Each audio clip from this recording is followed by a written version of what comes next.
Hi kids, welcome to day 11 of our City of Ember read aloud.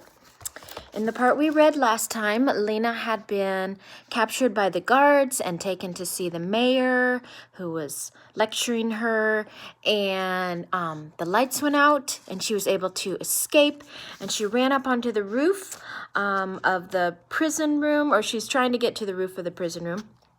She's close to it, and she's up on the roof though, and and the lights came back on, and that's where we left off. A low wall ran along the edge of the building. Lena approached it cautiously and peered out over the swarm of people assembling in Harkin Square.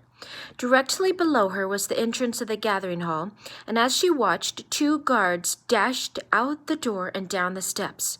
Good, they had gone the wrong way. They must think she'd escaped into the crowd. For the moment, she was safe.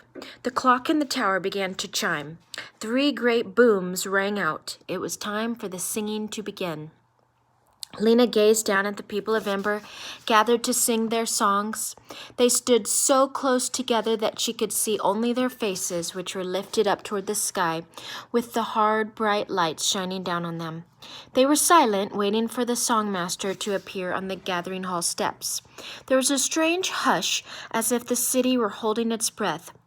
Of the whole Ember year, Lena thought, this hush before the singing was one of the most exciting moments. She remembered other years when she had stood with her parents, too short to see the songmaster's signal, too short to see anything but people's backs and legs, and waited for the first note to thunder out. She felt her heart move at that moment every year. The sound would rise in waves around her like water, almost as if it could lift her off the ground. Now suddenly the moment came again. From hundreds of voices rose the first notes of the song of the city, deep and strong. She felt as she had all the years before, a quivering inside, as though a string under her ribs had been plucked, and a rush of joy and sadness mixed together. The deep rumbling chords of the song filled Harkin Square. Lena felt that she might step off the edge of the building and walk across the air. It seemed so solid with sound. The song of the city was long. There were verses about streets of light and walls of stone, about citizens with sturdy hearts, about stored abundance never ending. Not true, Lena thought. But at last, the song of the city wound down to its end. The singers held the final note, which grew softer and softer, and then there was silence again. Lena looked out at the lighted streets spreading away in every direction, the streets she knew so well. She loved her city, worn out and crumbling though it was. She looked up at the clock, 10 minutes after 3. June would be getting ready to leave for the pipeworks. She didn't know whether he'd seen her being captured. If he had, he would be wondering if she'd been locked into the prison room. He'd be wondering if he should try to rescue her or if he should go down the river by himself. She should be hurrying to join him, but a sadness held her back, like a heavy stone in her chest. She bent her face into the palms of her hands and pressed hard against her closed eyes. How could she go away from Ember and leave Poppy behind? Because if she went, she must leave Poppy behind, mustn't she? How could she take her on a journey of such danger?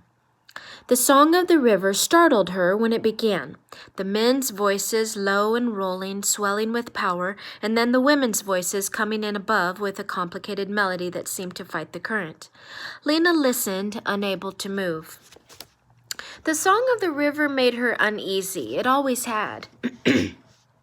With its rolling, relentless rhythm, it seemed to urge her onward, saying, "Go down, go away, go now."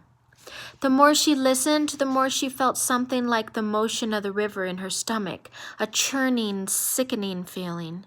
Then came the song of darkness, the last of the 3 songs, the one most filled with longing and majesty. The soul of Ember was in this song. Its tremendous chords held all the sorrow and all the strength of the people of the city. The song reached its climax.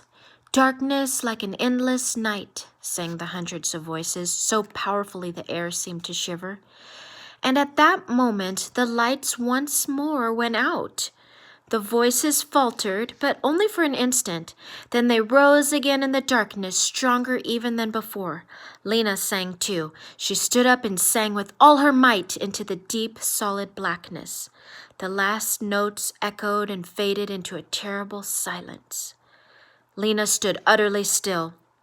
Will it end like this, she thought, at the finish of the last song? She felt the cold stone of the clock tower behind her back. She waited. Then an idea came to her that made her skin prickle. What if she were to shout into the silence right now? What if she were to say, "Listen, people! We've found the way out of Ember! It's the river! We go on the river!" She could announce the astounding news just as she and Dune had planned to do. And then what would happen? Would the guards rush to the roof and seize her? Would the people in the square think her news was just a child's wishful thinking? Or would they listen and be saved? She could feel the words pushing upward in her throat. She wanted so much to say them. She took a deep breath and leaned forward. But before she could speak, a rumble of voices arose below. Someone shouted, "Don't move!" and someone else shrieked. The rumble rose to a roar, and then cries flew into the darkness from everywhere. The crowd was erupting into panic. There was no hope of being heard now.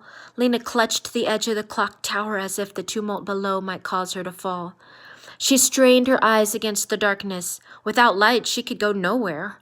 "Lights, come back on," she prayed. "Come back on." Then she saw something. At first, she thought her eyes were tricking her. She closed them tightly and opened them again.